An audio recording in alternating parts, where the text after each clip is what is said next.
آپ کا رب خوش ہوتا ہے، پسند کرتا ہے اس نوجوان کو جو نوجوانی کے ایام میں خواہشات کی طرف مائل نہیں ہوتا۔ ایک حدیث اور قرآن مجید کی آیت میں نے آپ کے سامنے تلاوت کی۔ ان دونوں چیزوں کے اندر ایک چیز ملتی ہے کہ اللہ کے نزدیک انسان کی عمر میں سے جوانی کی جو عمر ہے، جب انسان جوان ہوتا ہے، یہ کوئی 14-15 سال کی عمر سے لے کر 30-35 سال تک کی یہ عمر، پھر کوئی 20 سال کا عرصہ لگتا ہے۔ اس عمر کے اندر جب انسان آتا ہے تو اس عمر کے اندر انسان کو سوچ سمجھ کر زندگی گزارے، یہ ہمارا دین ہے۔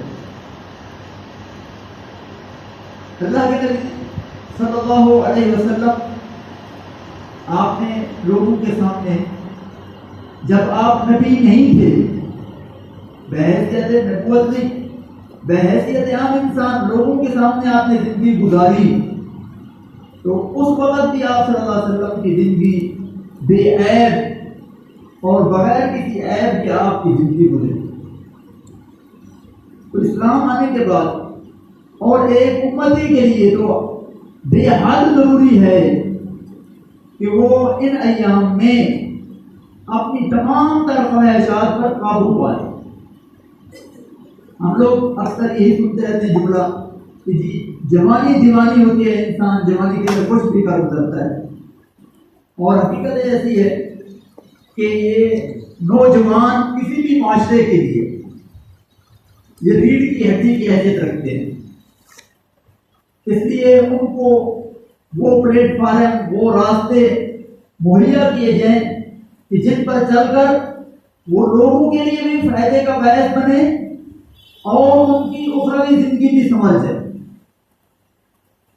پر افسوس ہمارے یہاں ماحول یہ بنا دیا گیا ہے، صورتحال یہ پیدا ہو گئی ہے کہ جیسے ہی ایک بچہ بلوغت کی عمر تک پہنچتا ہے، اس عمر میں قدم رکھتا ہے، اس کو فواہشات، منکرات، بے حیائی، فحاشی کے تمام راستے جو ہے اس کے لیے آسان ہو جاتے ہیں، اور ایک چیز کو بنیاد بنا کر کہ جی ہر کسی کے لیے آزادی ہونی چاہیے، یہ آزادی کا لیبل دے کر اور یہ نعرہ دے کر کتنے ہی مسلمان بچے اور بچیوں کو جو ہے یہ چیز دے کر جو ہے تباہ اور برباد کر دے، الا ماشاء اللہ۔ آپ ذرا غور کریں، اللہ رب العالمین نے قرآن پاک کے اندر بہت سارے واقعات بیان کیے۔ حضرت موسیٰ علیہ السلام کا تذکرہ قرآن پاک کے اندر بہت زیادہ آتا ہے، حضرت عیسیٰ علیہ السلام کا تذکرہ، آپ کی قوم کا تذکرہ، حضرت نوح علیہ السلام کا تذکرہ، حضرت ہود علیہ السلام کا تذکرہ، حضرت صالح علیہ السلام، سارے پیغمبروں کا ذکر رہے ہیں۔ لیکن جب اللہ رب العالمین نے سیدنا یوسف علیہ السلام کے تذکرے کو شروع کیا، سورہ یوسف شروع ہوتی ہے، اللہ رب العالمین فرماتے ہیں نحن نقص علیک احسن القصص، ہم آپ کے سامنے ایک بہترین قصہ، بہترین واقعہ بیان کر رہے ہیں۔ اس کے اندر کیا چیزیں ہیں؟ ایک اہم چیز بیان کی گئی ہے کہ حضرت یوسف علیہ السلام کس طرح انہوں نے خواب دیکھا، کس طرح ان کا لڑکپن تھا، کس طرح ان کو کنویں کے اندر ڈالا گیا، پھر کس طرح وہ بکتے بکاتے مصر کے بازار کے اندر پہنچے اور وہاں پر بکے، عزیز مصر کے گھر ٹھہرے، اور وہاں پر اس کو ایک فاحشہ نے، ایک بدکارہ نے، جو کہ بڑے حسب نسب والے تھے، اس نے برائی کی طرف بلایا، اور حضرت یوسف علیہ السلام نے یہ کہہ کر کہ معاذ اللہ، مجھے اللہ کی پناہ، میں اللہ کی پناہ چاہتا ہوں، جوانی کے ایام میں تھے اور بڑا شباب تھا، خوبصورتی تھی، کر سکتے تھے جو مرضی کر سکتے تھے، لیکن اللہ رب العالمین کے فضل و کرم سے بچے، اور اللہ رب العالمین نے فرمایا یہ قصہ، یہ واقعہ احسن القصص ہے، تمام واقعات سے سب سے بہترین واقعہ ہے، آپ اس پہ غور کریں، آپ کو اس کے اندر بہت سارے جواہرات نظر آئیں گے۔ پھر حضرت یوسف علیہ السلام کے حوالے سے اللہ رب العالمین نے اگلے رکوع کے اندر بیان فرمایا فرمایا حضرت یوسف علیہ السلام نے جب ان کو دھمکی دی گئی، کہا گیا کہ اگر ہماری بات نہیں مانو گے تو قید میں ڈال دیے جاؤ گے، قید کا مشقت تمہیں سہنی پڑے گی۔ تو حضرت یوسف علیہ السلام نے کہا رب السجن احب الی مما یدعوننی الیہ والا تصرف عنی کیدہن اصب الیہن واکن من الجاہلین۔ اے میرے رب مجھے قید منظور ہے، یہ جو دعوت دیتی ہیں یہ خواتین، ان کی دعوت مجھے منظور ہے، برائی کی طرف جانا منظور نہیں ہے، تو غور کیجئے، قید میں رہنا، مشقتیں اٹھانا، تکلیفیں برداشت کرنا، حضرت یوسف علیہ السلام نے برداشت کر لیا، لیکن برائی کی طرف جانا پسند نہیں کیا۔ تو یہ ہے قرآن پاک کو ہم اپنے نوجوان نسل کو جب سکھائیں گے، بتائیں گے کہ انہوں نے اس عمر میں کیا کرنا ہے۔ اللہ اکبر۔ سیدنا سعد بن ابی وقاص کے حوالے سے میں نے پڑھا کہ جب جنگ احد ہوئی اور بڑے تیر کمان بہت انداز سے ان کے نشانے پر لگانے والے تھے، اور اللہ کے نبی صلی اللہ علیہ وسلم ان کو تیر پکڑا رہے تھے اور کیا فرمایا تھے، ارمی یا سعد فداک ابی و امی، سعد تیر چلو آپ پر میرے باپ باپ قربان۔ کہتے ہیں اس وقت میری عمر اتنی تھی کہ میرے چہرے پر ابھی داڑھی کے بال نہیں ہے۔ نوجوان اتنی عمر یعنی 17-18 سال کی عمر کا یہ نوجوان جنگ میں شریک ہے اور جنگ لڑ رہا ہے، مہارت سے لڑ رہا ہے، اس نے برائی اور بے حیائی کے سارے راستوں کو چھوڑ دیا۔ دراصل ہم نے یہ چیز بھلا دی ہے کہ ہم مسلمان، ہم نے کلمہ پڑھا ہے، اللہ اور اس کے رسول سے ایک ایگریمنٹ کیا ہے، معاہدہ کیا ہے کہ اللہ تیری بات مانیں گے، جو تیری طرف سے حکم آئے گا وہی مانیں گے، جو تیرے پیغمبر نے سکھایا ہے وہی کریں گے۔ لیکن ہم یہ کلمہ پڑھنے کے بعد، مسلمان کہلوانے کے باوجود، ہم اس چیز کو ایک سائڈ پہ رکھ کے اپنی منمانی کی زندگی کریں۔ آج ہماری بگاڑ کی سب سے بڑی وجہ یہ ہے کہ ہم نے اس کلمے کو اپنے ذہن کے اندر رکھا ہی نہیں ہے۔ اگر رکھا ہوتا تو آج یہ معاشرے کی صورتحال نہ ہوتی، یہ تباہیاں نہ ہوتی، یہ پریشانیاں نہ ہوتی۔ جہاں اللہ کی عبادت ہو، اللہ کے احکامات پر عمل ہو، اللہ کے احکامات کو فالو کیا جائے، وہاں اللہ کی رحمت نازل ہوتی۔ وہاں یعنی کہ مشکل اور اس طرح کی پریشان حال جو ہے معاشرے یعنی یہ صورتحال سے نہیں گزرتے۔ ایک منٹ اس دھوپ کے اندر کھڑا ہونا گوارا نہیں کرتے کہ گرمی لگ رہی ہے، میں پسینے سے مر گیا، میں اتنی گرمی۔ تو ذرا اندازہ کیجئے، ذرا تصور میں لائیے کہ جب سورج ایک تیر کے فاصلے پر ہوگا اور کوئی سایہ نہیں ہوگا، اللہ کے نبی صلی اللہ علیہ وسلم نے فرمایا لا ظل الا ظلہ، اس دن اللہ رب العالمین کے عرش کے سائے کے علاوہ کوئی اور سایہ نہیں ہوگا، کسی دیوار کا، کسی درخت کا، کسی اور کوئی سایہ نہیں ہوگا، سایہ نہیں ہوگا، ایک ہی سایہ ہوگا اللہ کے عرش کا۔ اللہ کا عرش کتنا بڑا ہے اللہ جی۔ 7 قسم کے لوگوں کو اللہ تعالیٰ اپنے عرش کے سائے میں جگہ عطا فرمائیں گے۔ وہاں یہ نہیں ہوگی کہ جناب زیادہ طاقت والا ہے، قوت والا ہے، کسی کو دھکا دے کے اس سائے کے طرح جس طرح دنیا کے اندر چلتا ہے، ایسا نہیں ہوگا۔ وہاں میرٹ پر فیصلے ہوں گے، جس کے پاس کچھ ہوگا اس کو اس کا نہیں کہ جناب ثمرہ ملے گا، نتیجہ ملے گا۔ تو آپ نے فرمایا 7 قسم کے لوگ ہوں گے جن کو اللہ تعالیٰ کے عرش کا سایہ میسر ہوگا۔ تو ان میں سے فرمایا وشاب نشا فی عبادت اللہ، وہ نوجوان مرد، وہ نوجوان عورت، بچی جس نے جوانی کے ایام میں اللہ کو راضی کیا۔ اس عمر کے اندر شیطان انسان کو بڑا بہکاتا ہے، یہی سمجھاتا ہے نا، یہی کہتے ہیں کہ بس 4 دن کی زندگی ہے، عیش عشرت کی زندگی ہوگا، پھر اس کے بعد جب آپ 35-40 سال کے ہو جاؤ گے پھر تو پریشانیاں، کھا پی لو جو مرضی ہے کرتے۔ جو اس عمر کے اندر اللہ کی عبادت کرتا رہا، اللہ کو یاد کرتا رہا، برائیوں سے بچتا رہا، اللہ کی طرف سے اعلان ہوگا اس نوجوان کو لائیے میرے عرش کے سائے کے اندر اس کو کھڑا کر۔ اور ایک اور جوان ہوگا خوش نصیب، فرمایا وَرَجُلٌ دَعَتْهُ امْرَأَةٌ ذَاتُ حَسْبٍ وَجَمَالٍ فَقَالَ مَعَاذَ اللَّهِ، وہ نوجوان یا جوان یا دیر عمر کا، اس میں عمر کی کوئی قید نہیں، جس کو کسی عورت نے برائی کی طرف بلایا، وہ عورت کوئی عام نہیں تھی، بڑی حسب نسب والی تھی، اس کو کچھ نہیں ہو سکتا تھا، لیکن اس نے اللہ کے خوف کی وجہ سے اس کی دعوت کو ٹھکرا دیا۔ اللہ کی طرف سے اعلان ہوگا، میرے بندے، دنیا کے اندر تم نے اپنی نفسانی خواہش پر قابو پا کر اس دعوت کو، اس بے حیائی کو ٹھکرا دیا تھا، آج تجھے اعزاز یہ ملتا ہے کہ میرے عرش کے سائے کے اندر کھڑا، میرے عرش کے سائے کے اندر کھڑا ہو گیا۔ میں نے کہا اس سائے کے اندر ہر ایرا غیرہ نہیں جا سکے گا، خوش نصیب کھڑے ہوں گے جن کے اندر کوئی کوالٹی ہوگی، جنہوں نے کچھ کیا ہوگا۔ اللہ اکبر۔ ہم لوگ یہی سمجھتے ہیں کہ یہ زندگی جوانے کی وردی، یہ بس اس کے اندر موج مستی کر رہے ہیں، اس میں اگر اللہ کو راضی کریں گے اللہ بڑا خوش، اللہ تعالیٰ خوش ہوتے ہیں اس نوجوان سے۔ پیارے نبی صلی اللہ علیہ وسلم نے بڑی سختی سے منع کیا کہ اے قریش کے نوجوانوں، مال کو ضائع نہ کرے۔ ہمارے یہاں بعض نوجوانوں کو اللہ نے مال دیا ہوتا ہے تو اس کو اونے غیرے ہر جگہ پر جناب اس کو خرچ کرنا شروع کر دیتے۔ نہیں، اس مال سے متعلق کل قیامت کے دن سوال ہونا۔ اللہ کے نبی صلی اللہ علیہ وسلم نے ارشاد فرمایا، قیامت کے دن اپنی جگہ سے کسی کو ہلنے کی اجازت نہیں ہوگی جب تک 4 سوالات کے وہ جواب نہ دے دے۔ 4 سوال کے جواب کون سے؟ ان عمری فیما افناہ، اللہ نے پوچھنا ہے تجھے اتنی عمر دی تھی، 60 سال 70 سال 80 100 سال کی زندگی گزار گیا دنیا کے اندر، بڑا سیانا تھا، بڑا سمجھدار تھا، لوگوں کو مشورے دیا کرتا تھا، ایسے کر لو ایسے کر لو، اس سے فائدہ ہوتا ہے اس سے نقصان ہوتا ہے، اتنی زندگی دنیا کے اندر گزاری ہے، تم نے کیا کیا آخرت کے لیے؟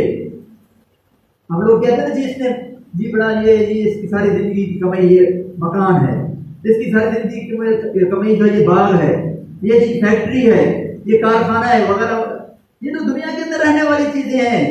اللہ نے پوچھنا ہے وما تابی، دوسرا سوال ہونا ہے جوانی کے متعلق، جوانی سے متعلق۔ جی آپ کو جوانی ملی تھی، جسم کے اندر خون گرم تھا، آپ ہر تکلیف کو ہر پریشانی کو سہ لیتے تھے، رگوں کے اندر خون کے اندر گرمی تھی، ان دنوں تم نے کیا کیا؟ وہاں پر یہ جواب نہیں دے سکیں گے جی میں نے اتنی فیکٹریاں بنائی، اتنے کارخانے بنائے، فلاں میں نے امتحان ٹاپ کیا، سب کچھ کیا۔ اللہ تعالیٰ فرمائے وہ سارے دنیا کے معاملات تھے، اب کے لیے تم نے کیا کیا ہے، جوانی میں تم نے کیا کیا؟ اس لیے ہم جہاں دنیا کی فکر کرتے ہیں وہ آخرت کی بھی فکر کرتے ہیں۔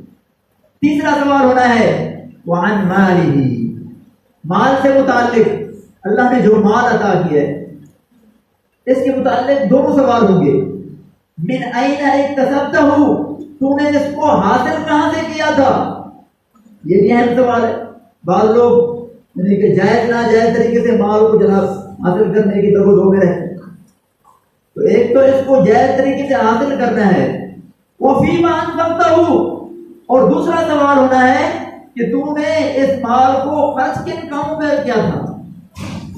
دو سوال ہوں گے، حاصل کیسے کیا تھا، خرچ کیسے کیا۔ تو مال بھی اللہ کی طرف سے ایک آزمائش ہے، بہت سارے لوگ اس مال کو جناب بے دریغ خرچ کرتے چلے جاتے، ادھر خرچ کر ادھر کر ادھر کر، جس کا نتیجہ کچھ نہیں۔ اللہ کے نبی صلی اللہ علیہ وسلم نے فرمایا دنیا کے اندر اگر رشک جائز ہے، کسی پر ریس کرنا جائز ہے، تو وہ دو موقع کون سے؟ فرمایا ایک وہ بندہ جس کو اللہ نے دین کا علم دیا ہے، قرآن کا علم دیا ہے، دین کی سمجھ دی ہے، وہ لوگوں کو مسئلے بتاتا ہے، لوگوں کو سمجھاتا ہے، دین سکھاتا ہے۔ ایک بندہ جس کے پاس اتنا علم نہیں ہے، وہ دیکھتا ہے یا یہ قاری صاحب بڑا اچھا سمجھاتے ہیں، یہ اچھا سکھاتے ہیں، یہ اچھا بیان کرتے ہیں، یہ تسلی بخش جواب دیتے ہیں، کاش میرے پاس بھی علم ہوتا، میں بھی یہ کام کرتا۔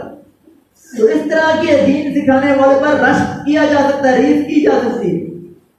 اور دوسرا رشک کا موقع، فرمایا اللہ نے ایک بندے کو مال دیا ہے اور اس کو اللہ نے اپنے راستے پر خرچ کرنے کی بھی توفیق دی ہے، ورنہ آپ دنیا کے اندر دیکھیں کتنے لوگوں کے پاس مال ہے، شادیوں میں، مکڑیوں میں، اور جناب سالگرہ میں، اور نہ جانے کتنی تقریبات کے اندر اس مال کو فضول خرچ کر دیتے ہیں۔ اور اللہ کے راستے میں ان کو خرچ کرنے کی توفیق دی۔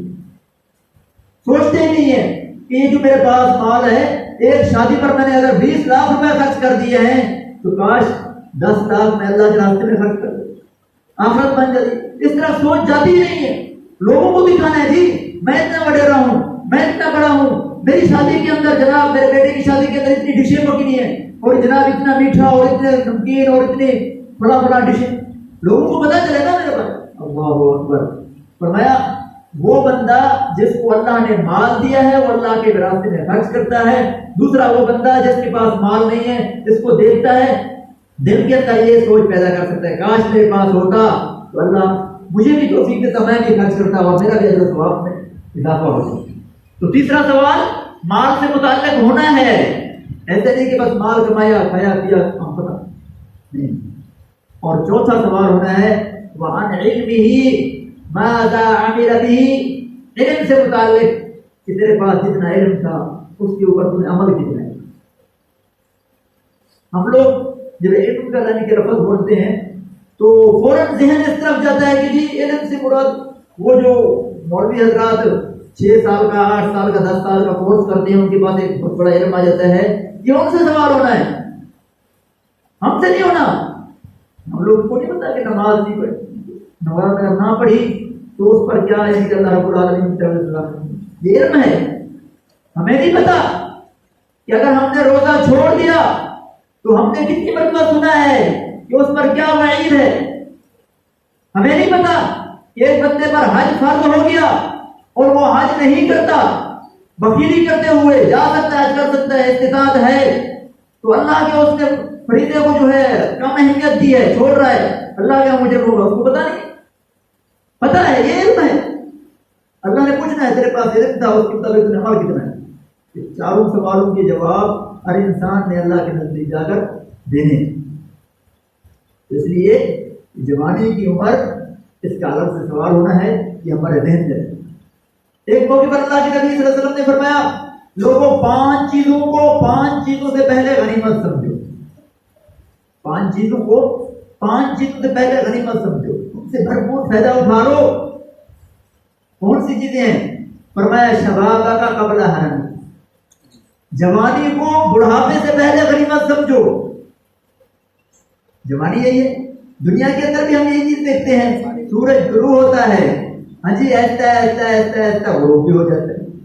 ایک درخت پر پھل لگتا ہے، ابھی وہ پھل کچا ہوتا ہے، ایک وقت آتا ہے اس کا کلر، اس کا رنگ جناب چینج ہو جاتا ہے، پھر ایک وقت آتا ہے وہ بالکل پک جاتا ہے، پھر ایک وقت ایسا آتا ہے کہ اگر اس کو نہ توڑ دیا جائے تو ہی گل جاتا ہے۔ یہی حال ہم انسانوں کا ہے، بچہ ہوتا ہے ہاں جی چند انچ کا، اس کے بعد اس کی یعنی کہ یہ باڈی جسم بڑھتا چلا جاتا ہے یہاں تک کہ اس کی جوانی، پھر اس کے بعد اس کا بڑھاپا، پھر اس کے بعد اس کا معاملہ۔ اس لیے فرمایا شباب کا قبل حرم، اپنی جوانی کو بڑھاپے سے پہلے غنیمت سمجھو، وصیحت کا قبل مرض، اپنی صحت کو بیماری سے پہلے غنیمت سمجھو۔ اللہ نے صحت دی ہوئی ہے، اس صحت اس تندرستی میں کچھ کما لو، کچھ کر لو، کہیں ایسا نہ ہو کہ کل بستر پر پڑ جاؤ۔ کوئی پتہ نہیں انسان، ہم کتنے اپنے دوستوں کو، یاروں کو، اپنے رشتہ داروں کو دیکھتے ہیں کل تک چلے بھلے چلتے پھرتے تھے، ہاں جی اچانک بیماری لگی، بستر پر پڑ گئے، کچھ کر سکتے ہیں کچھ، ہاں جی تو ایسے ہوتا ہے۔ فرمایا صحت کا قبل مرض، اپنی بیماری سے پہلے صحت کو غنیمت سمجھو۔ اور فرمایا غنا کا قبل فقر، اللہ نے تو نگری دی ہے، ہماری حیثیت آپ کو چھک رکھا ہے تو اس میں کچھ کر لو، اس سے پہلے کہ کہیں محتاجی آ جائے، فقر و فاقے کی نوبت آ جائے۔ فراغ کا قبل شغل، اپنی فارغ اوقات کو مصروفیت سے پہلے جو ہے غنیمت سمجھو۔ بعض لوگ ایسے ہوتے ہیں کہ ان کو جناب ہفتے ہفتے کی چھٹی مل جاتی ہے، بعض کمپنیاں ایسی ہوتی ہیں جناب 15 دن کام کیا، 15 دن آپ کو چھٹی، ان 15 دنوں میں کچھ کر لیں جی، جب مصروف ہوں گے اس وقت آپ کو ٹائم نہیں ملے گا۔ تو یہ فراغت بھی اللہ کی طرف سے ایک بہت بڑی عطا ہے۔ اسی طرح فرمایا حیات کا قبل موت، آخری بات بڑی ہے کہ اپنی زندگی کو موت سے پہلے غنیمت سمجھو۔ زندگی اللہ کی طرف سے تحفہ ہے، ایک وارننگ ہے، ایک موقع ہے، اللہ رب العالمین نے تمہیں کچھ کرنے کے لیے یہاں بھیجا ہے. پھر کل اللہ کے پاس جاؤ گے، وہاں وقت مانگو گے، وقت نہیں دے گے. اس لیے 5 چیزیں ہی ہمارے ذہن کے اندر رہنی چاہیے. کون سی؟ جوانی، صحت، سنگری اور فارغ وقت اور زندگی. یہ بڑی اہم چیز ہے. اور اللہ کے نبی صلی اللہ علیہ وسلم نے ہمیں یہ بھی بتایا کہ جب انسان فواہشات کے اندر، بے حیائی اور بدکاری کے کاموں کے اندر لگ جاتا ہے تو انسان کے ایمان کا جو پیمانہ ہے وہ بہت ڈاؤن ہو جاتا ہے. دنیا کے معاملے میں ہم دیکھتے ہیں، صحت کے حوالے سے ڈاکٹر کا طبیب کہتے ہیں کہ انسان کے اندر قوت مدافعت بھرپور طریقے سے ہونی چاہیے. پھل کھاؤ، دودھ پیو، فلاں غذائیت بھری چیزیں کھاؤ، یہ اس طرح کی کہ آپ چیزیں استعمال کرو تاکہ آپ کے اندر جو ہے طاقت رہے. تو اسی طرح ایمان کی بھی، روحانیت کی بھی ایک طاقت ہے کہ جتنے نیکیاں کرتے جائیں گے آپ کا ایمان کا لیول جو ہے وہ اپ ہوتا چلا جائے گا، اوپر چلتا جائے گا.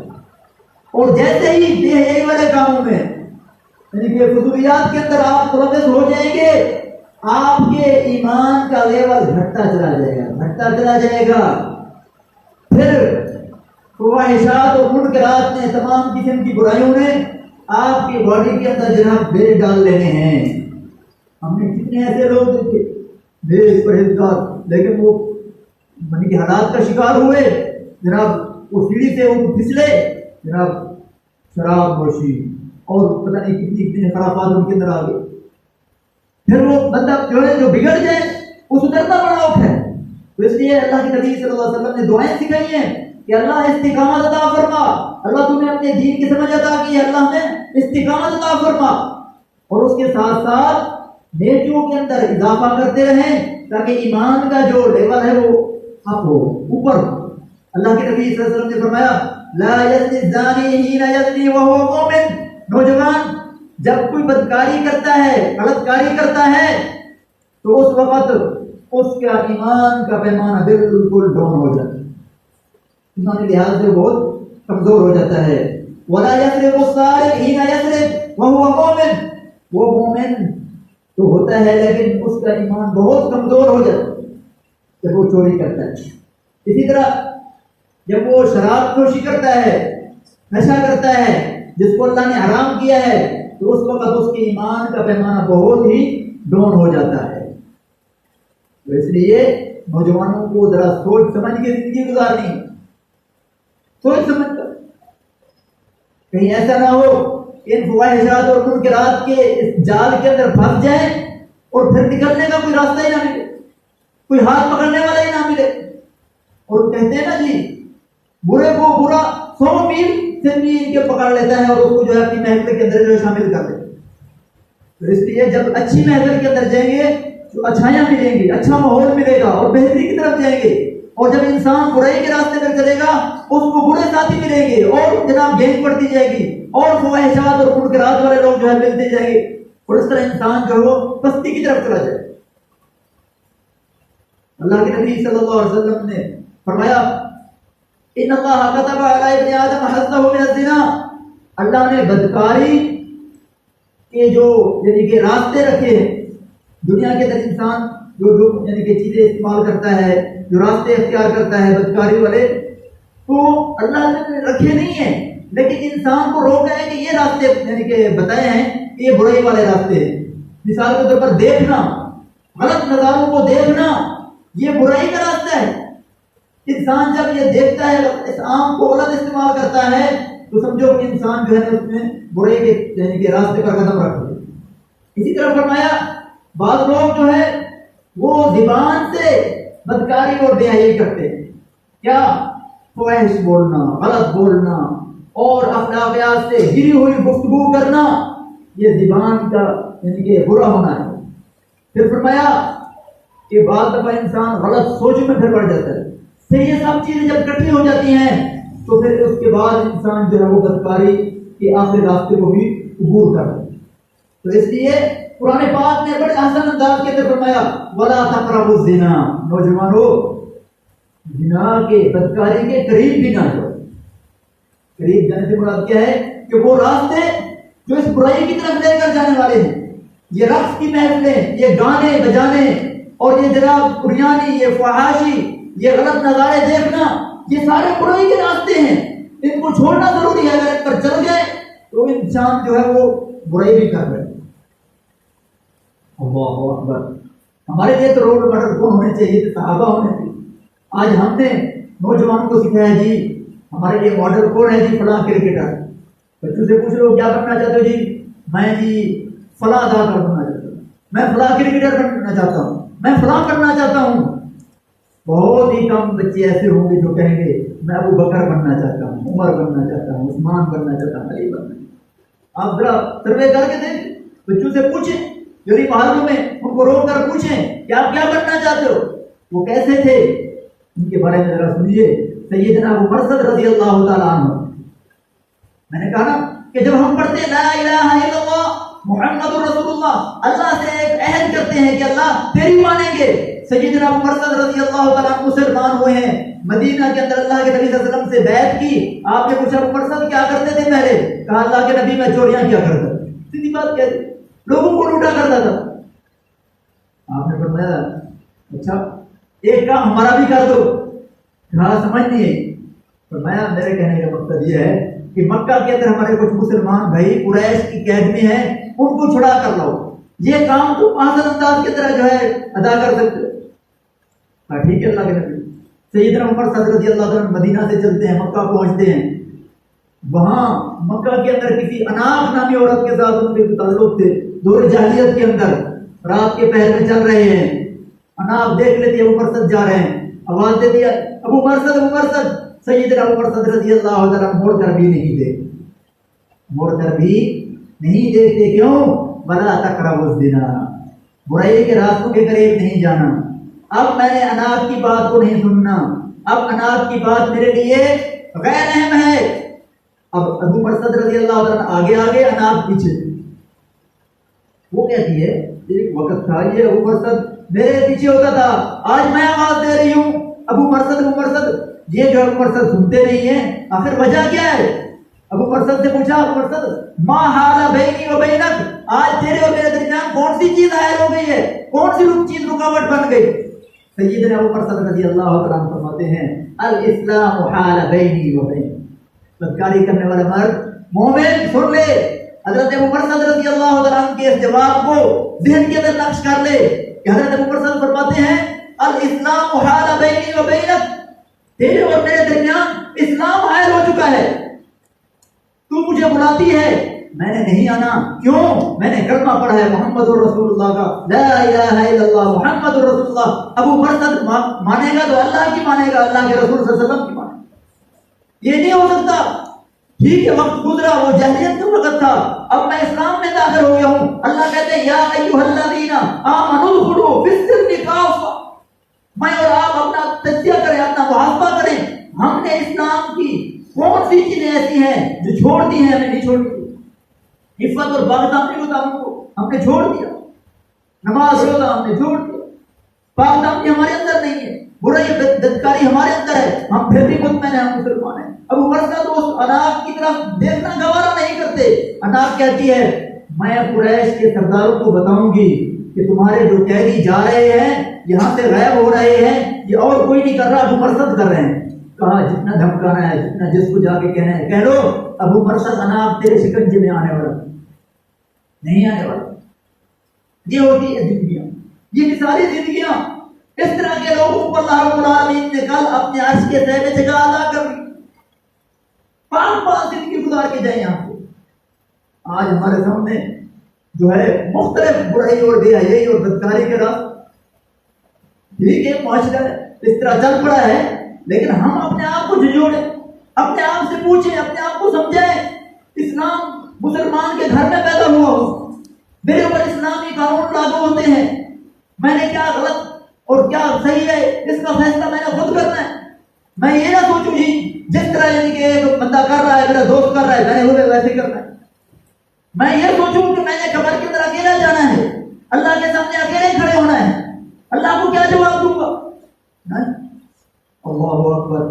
آخری حدیث بیان کرتا ہوں، انشاءاللہ بات کو پورا کرتا ہوں۔ ہماری نوجوان نسل ایک تو بے حیائی اور بدکاری کے راستے میں چل پڑی، دوسرا نشہ شراب نوشی ہمارے معاشرے کے اندر عام ہو چکی ہے۔ یہ بہت بڑی لعنت ہے۔ پیارے نبی صلی اللہ علیہ وسلم نے فرمایا میری امت میں ایسے برے لوگ بدکار پیدا ہو جائیں گے جو ریشم کو پہننا، یعنی مرد حضرات ریشم کو پہننا جائز سمجھیں گے، شراب کو پینا جائز سمجھیں گے، اس کو حرام نہیں سمجھیں گے، گانے بجانے کو جناب وہ حرام نہیں سمجھیں گے، حلال سمجھیں گے، اتنی کثرت کے ساتھ یہ کام کریں گے کہ گویا کہ وہ چیزیں حرام ہے ہی نہیں۔ اور فرمایا پھر کچھ متکبر قسم کے لوگ ایسے ہوں گے کہ پہاڑوں کی چوٹیوں پر اپنے گھر بنائیں گے، چرواہے ان کے مواشیوں کو جو ہے صبح شام لائیں گے، چرائیں گے اور ان کے جانوروں کو لائیں گے۔ ان کے پاس فقیر فقراء مانگنے والے جب آئیں گے تو ان کو ڈالنے کے لیے کہیں گے اچھا کر لانا، اچھا کر لانا، ان کو یعنی کہ ہمیشہ ذلیل و رسوا رکھیں گے اس طرح کے لوگ۔ اور فرمایا یکایک کیا ہوگا، اچانک ایسے ہوگا کہ ان کے وہ مکان، وہ محلات، وہ بنگلے، وہ کوٹھیاں گر پڑیں گی اور ان کو اللہ تعالیٰ ہلاک کر دے گا، اور ان میں سے بہت سارے لوگوں کو ان کے چہروں کو مسخ کر کے سور اور بندر بنا دے گا۔ جب یہ چیزیں عام ہو جائیں گی، آپ ذرا غور کیجیے، ہمارے آس پاس چاروں طرف ہم غور کریں، ہر گلی سے ہر دکان سے گانے بجانے کی باتیں آتی ہے، جس محفل کے اندر کھڑے ہو جو وہاں بدکاری اور بے حیائی کی باتیں ہوتی ہیں۔ ہر بندہ بطور اپنے آپ کو کفیل بنا کے، اپنا ضامن اپنے آپ کو بنا کر اس چیز سے چھٹکارا حاصل کر سکتا ہے، کرنا چاہیے۔ کل قیامت کے دن یہ سوسائٹی، یہ یار، یہ دوست، یہ جگری دوست، انہوں نے کام نہیں آنا، ہماری یہ حجت نہیں چلے گی جی آپ گناہ کرتے تھے، ہم کہیں گے میرا دوست بھی کرتا تھا، نہیں، یہ دنیا کے اندر بہانے چل جاتے، وہاں نہیں چلے۔ تو اللہ کے نبی صلی اللہ علیہ وسلم نے کیا فرمایا، لا تشربن خمرا فإنه رأس كل فاحشة، لوگوں شراب نہ پینا، شراب نہ پینا، کیونکہ یہ ہر برائی کی جڑ ہے، ہر برائی کی جڑ۔ اس لیے نشہ کوئی بھی ہو، وہ شراب ہو، وہ سگریٹ ہو، وہ کوئی اور نشہ ہو، اس کو چھوڑنا نوجوان کے لیے ضروری، اس کے اندر ہی اس کا فائدہ ہے، اس میں اس کی بہتری ہے، اس میں ہی اس کی بندے کے اندر جن کے بہتری پیدا ہو۔ اس لیے آج کی باتیں مختلف تھی، مگر حقیقت ایسی ہی ہے، ایسے ہی ہو رہا ہے، اور اس کی روک تھام ضروری ہے۔ میرے سامنے جتنے لوگ، میرے دوست احباب، میرے بچے میری بات سن رہے ہیں، اس چیز کو اپنے ذہن کے اندر رکھیں کہ ہم نے ہمیشہ برائی کو برائی کی نظر سے دیکھنا ہے، بری نظر سے دیکھنا ہے کہ یہ برائی ہے، اور نیکی کی طرف ہم نے اپنے آپ کو آگے لے کر دینا ہے، تو انشاءاللہ ہمارے ایمان کے اندر اضافہ ہوگا، اور ہمارے ایمان کے اندر بہتری آئے گی، اور نیکی کے اندر جو ہمیں جو ہے پیدا ہوگا۔ اللہ رب العالمین ہم سب کو عمل کرنے کی توفیق عطا فرمائے۔